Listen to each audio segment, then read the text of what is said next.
નમસ્કાર દર્શક મિત્રો, મિરર ઓફ ધી વર્લ્ડ ન્યૂઝમાં આપ સૌનું હાર્દિક સ્વાગત છે।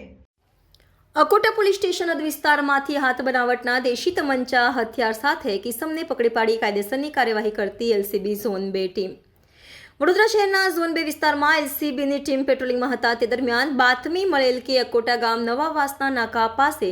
બ્રિજ નીચે એક કિસમ જેણે કાલા કલરનું સ્વેટર તથા ક્રીમ કલરનું પેન્ટ પહેરેલું છે તે પોતાની પાસે પિસ્તોલ જેવા ગેરકાયદેસર હથિયાર પોતાની કાળા કલરની કોલેજ બેગમાં મૂકી ઉભેલ છે, જે બાતમીના આધારે મૂળ રહે શેખુપુર કસ્બા, તાલુકો જિલ્લો બદાયું, ઉત્તર પ્રદેશના અને હાલ રહે 401 અફીફા ફ્લેટ ચોથી માળે અકોટા ગામ વડોદરામાં રહેતા ઈસમ શારિક અસ્ફાકને ઝડપી તેની અંગઝડતી કરતા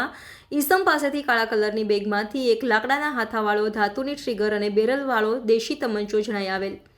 જેની અંદાજે કુલ કિંમત ₹10,000 તથા એક મોબાઈલ ફોન જેની કિંમત ₹5,000 મળી કુલ કિંમત ₹15,000ના મુદ્દામાલ સાથે ઝડપી તેની સામે કાયદેસરની કાર્યવાહી હાથ ધરી છે।